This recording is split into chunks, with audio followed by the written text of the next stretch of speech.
Assalamualaikum warahmatullahi wabarakatuh. Kami kelompok 4 beranggotakan 4 orang yang saya sendiri bernama Muhammad Farel dengan NIM F551240056. Selanjutnya saya sendiri itu Muhammad Aril dengan NIM F551240049.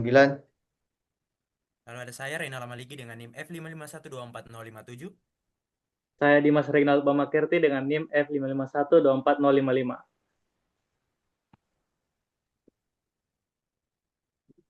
Selanjutnya terkait materi internal storage itu akan dibawakan oleh saya. Untuk pengenalannya itu sendiri akan dibawakan oleh saya. Pengertian dari penyimpanan internal adalah perangkat digital yang melengket langsung di perangkat kita atau melengket melewat PCI motherboard ataupun lewat internal SATA. Contohnya itu ada hard disk yang merupakan model lama yang memiliki kelebihan dari durability-nya. Selanjutnya itu ada SSD yang merupakan penyimpanan modern yang kecepatannya itu sudah di luar nalar untuk sekarang. Selanjutnya itu ada eMMC yang selalu dipakai di mobile dikarenakan efisiensinya. Selanjutnya itu ada penyimpanan eksternal. Penyimpanan eksternal sendiri itu sudah pasti seperti namanya ada di luar perangkat kita. Penyimpanan eksternal ini punya banyak cara untuk pengaksesannya, mulai dari lewat flash disk ataupun eksternal SATA untuk hard disk dan SSD SATA. Dan untuk eksternal SSD NVMe itu kita butuh enclosure yang enclosure yang memiliki PCIe. Untuk dari pengertiannya itu seperti yang saya bilang, penyimpanan eksternal itu penyimpanan yang ada di luar perangkat kita yang bisa dihubungkan menggunakan alat-alat tertentu. Gunanya itu untuk menambah ruang dari internal kita. Kelebihannya juga itu bisa dicabut dan pasang. Contohnya seperti saya bilang sebelumnya ada beberapa. Salah satunya itu adalah flash drive. Itu adalah USB flash drive yang biasa kita pakai. Selanjutnya itu ada hard disk eksternal.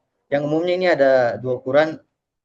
Untuk 3,5 itu kita perlu pakai SATA yang ada powernya. Selanjutnya itu ada yang 2,5 itu yang bisa langsung. Selanjutnya ada SSD eksternal yang bisa pakai SATA yang dipakai di hard disk 2,5. Selanjutnya ada memory card. Biasa di Android itu ada bawaan, tapi kita juga bisa beli alat untuk baca memorinya. Selanjutnya ada penyimpanan cloud, itu contohnya seperti Google Drive, Terabox, dan sejenisnya. Selanjutnya saya serahkan ke teman saya. Oke. Di sini kita masuk ke pembahasan mengenai evolusi teknologi penyimpanan. Kita mulai dari masa lalu sendiri, di mana awal mula penyimpanan digital itu dimulai dengan pita magnetik yang ditemukan pada tahun 1950-an. Media ini pertama kali digunakan pada komputer generasi awal untuk menyimpan data secara massal. Nah, pita magnetik itu sendiri berbentuk gulungan yang dapat merekam data dalam ukuran tertentu dan banyak dipakai di pusat data serta komputer mainframe. Kemudian pada awal 1970-an, diperkenalkanlah disket atau floppy disk yang menjadi populer hingga tahun 1990-an. Disket menghadirkan bentuk penyimpanan yang lebih praktis dibanding dengan pita magnetik, terutama untuk memindahkan file antar komputer yang walaupun kapasitasnya kecil. Disket ini menandai awal era media portable yang mudah digunakan oleh masyarakat luas. Kemudian kita lanjut ke beberapa dekade yang lalu, di mana itu sudah zaman munculnya HDD atau hard disk drive. Nah, setelah era disket, muncul HDD yang mulai digunakan secara luas sejak tahun 1980-an. HDD menggunakan piringan magnetik berputar untuk menyimpan data dalam jumlah yang jauh lebih besar dibandingkan dengan disket. Nah, perkembangan HDD berlangsung sangat pesat, yang dimana pada awal kemunculannya, HDD hanya dalam hitungan megabyte. Namun, pada dekade-dekade sekarang ini, kapasitasnya sudah meningkat drastis hingga mencapai ukuran gigabyte bahkan sampai terabyte. HDD kemudian menjadi standar industri dan digunakan hampir di semua komputer pribadi, laptop, serta server. Lalu, eh, evolusi teknologi penyimpanan yang saat ini yang sudah masuk ke solid state drive atau SSD, yang dimana memasuki abad ke-21, teknologi penyimpanan beralih ke SSD. SSD ini diperkenalkan secara komersial pada pertengahan tahun 2000-an dan mulai populer pada dekade 2010-an. Berbeda dari HDD, SSD menyimpan eh, data dalam chip memori flash, sehingga proses akses data itu menjadi jauh lebih cepat daripada HDD itu sendiri. SSD menjadi simbol dari era modern penyimpanan digital. Teknologi ini membawa perubahan signifikan dalam performa komputer dan perangkat elektronik, serta mengubah desain perangkat yang semakin tipis dan portable. Kini SSD banyak digunakan pada laptop, smartphone, tablet, hingga konsol-konsol game modern. Kemudian kita masuk ke masa depan. Di sini ada cloud storage, yang dimana perkembangan terbaru dalam penyimpanan adalah munculnya cloud storage itu sendiri. Konsep ini dimulai berkembang pada akhir 2000-an seiring dengan maraknya komputasi awan. Cloud storage memungkinkan data tidak lagi terbatas pada perangkat fisik, melainkan tersimpan di server yang terhubung dengan internet. Kemudian lanjut.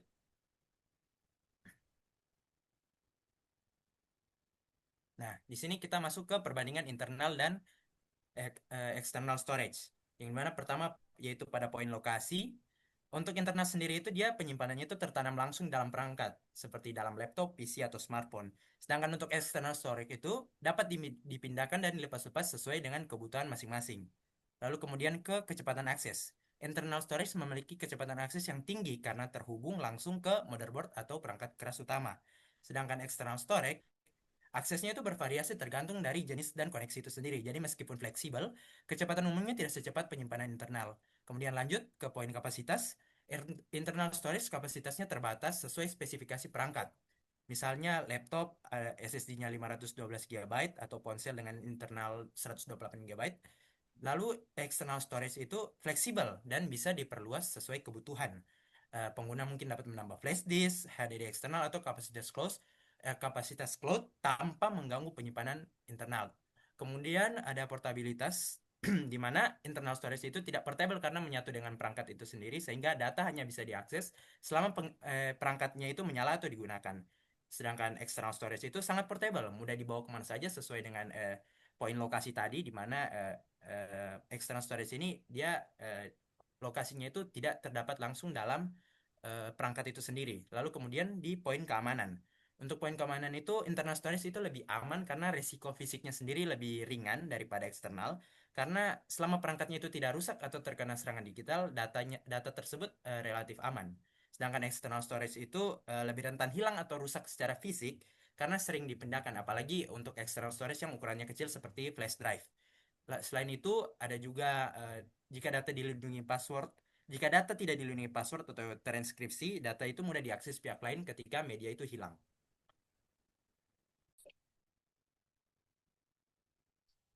Baik, akan saya lanjutkan pada bagian faktor penting memilih penyimpanan. Memilih tempat penyimpanan data yang tentu butuh pertimbangan. Untuk menentukan, kita perlu beberapa faktor. Yang pertama seperti kapasitas, kita perlu memperkirakan berapa data yang perlu disimpan. Kita perlu perkirakan berapa ukuran foto, video, dokumen, dan aplikasi yang akan disimpan.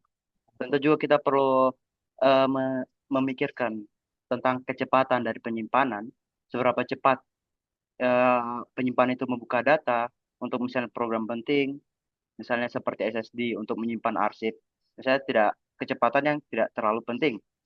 Kita masuk ke probabilitas, apakah data itu perlu dibawa kemana-mana, atau misalnya penyimpanannya yang itu eksternalnya itu kecil tapi kuat, atau misalnya penyimpanan cloud yang sangat fleksibel, itu juga mudah diakses di mana-mana, bisa dari HP, bisa di laptop begitu. Terus kita juga perlu memperhatikan biaya. Kita pilih penyimpanan itu yang sesuai dengan biaya atau budget yang kita punya. Perhatikan harga, apalagi penyimpanan yang ukurannya besar itu juga harganya juga lumayan. Jadi kita harus memikirkan juga manfaat jangka panjangnya begitu. Yang terakhir itu kita perlu memikirkan tentang keamanan dan kemudahannya atau keandalan. Jadi saat kita memilih, kita tuh perlu memikirkan bahwa penyimpanan itu bisa melindungi data pentingnya kita dengan fitur keamanan yang disediakan, misalnya keamanan seperti yang terenkripsi.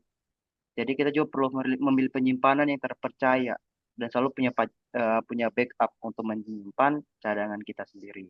Begitu. Nah, lanjut ke slide selanjutnya, yaitu jenis-jenis internal storage yang sempat tadi dijelaskan oleh teman saya Muhammad Ariel. Di sini saya akan memberikan penjelasan yang lebih detail mungkin. Jadi ROM ini itu adalah memori permanen di mana itu untuk menyimpan program yang dibutuhkan komputer saat pertama kali dinyalakan. Dan data ini itu tidak bisa diubah. Terus apa itu RAM? RAM itu adalah memori sementara yang digunakan biasanya untuk menjalankan aplikasi. Datanya itu bisa hilang saat komputer dimatikan. Terus ada yang namanya itu flash storage. Flash storage itu jenis penyimpanan yang cepat, yang juga cepat, yang sering dipakai di HP, yang dipakai di tablet, seperti eMMC. Terus hemat daya juga, dan dia cukup responsif. Kita lanjut ke bagian SSD. Itu sebuah penyimpanan yang lumayan cukup cepat. Dan itu sudah cukup cepat lah, karena itu sudah modern, yang menggunakan chip memori. Gitu. Dan dia lebih kuat, cukup hemat energi, dan tidak berisik, karena dia berada dalam, karena dia bentuknya chip. Lanjut ke HDD, itu penyimpanan yang sudah cukup lama. Yaitu masih bentuknya itu piringan yang masih berputar, tapi kapasitasnya itu besar, harganya tapi lebih murah juga. Akan tetapi HDD-nya itu cukup lebih lambat dan rentan rusak. Selanjutnya akan dilanjutkan slide oleh teman saya. Nah, selanjutnya itu perkembangan dan masa depan penyimpanan. Yang pertama itu penyimpanan internal. Nah, dari dulu kan penyimpanan internal ini terus berkembang. Misalnya kita dulu cuma sering pakai HDD, yang dimana itu untuk membaca datanya itu sangat lambat. Sering berkembangnya zaman, muncullah SSD, bahkan ada NVMe SSD yang lebih cepat untuk membaca datanya. Untuk HP dan tablet itu sudah beralih dari embedded multimedia card yang dimana itu biasanya ada di HP kelas menengah ke bawah, baru beralih ke UFS atau Universal Flash Storage, di mana ini biasanya kebanyakan di HP flagship atau yang high-end. Ini dia lebih cepat, efisien, dan mendukung akses paralel lebih baik. Selanjutnya itu penyimpanan eksternal. Nah, penyimpanan eksternal juga terus berkembang seiringnya waktu. Misalnya kita dari disk atau CD DVD yang dimana kita sering pakai waktu zaman dulu untuk lihat foto atau nonton video. Nah, sekarang berkembang lagi ada flash disk, hard disk atau SSD eksternal yang bisa kita bawa kemana-mana dan bisa kita akses kalau kita colok ke laptop kita. Nah, yang paling baru itu ada penyimpanan cloud. Cloud ini bisa menyimpan banyak data, asalkan kita bisa terhubung ke internet untuk menyimpan data-data kita. Nah, next. Nah, kesimpulan. Penyimpanan internal untuk kecepatan, lalu ada cloud storage untuk akses yang bisa kita buka di mana saja, dan penyimpanan eksternal untuk mobilitas dan cadangan data kita bisa pakai. Ini semua adalah pilar manajemen data modern. Nah, ketiga jenis penyimpanan ini bekerja sama untuk mendapatkan pengelolaan data yang lebih efisien dan adaptif untuk kebutuhan digital kita di masa depan dan seterusnya. Sekian dari saya. Baik, sekian presentasi dari kelompok kami, yaitu kelompok keempat. Mohon maaf bila ada kata yang terlalu cepat diucapkan dan tidak dapat dipahami. Sekian dari kami. Assalamualaikum warahmatullahi wabarakatuh.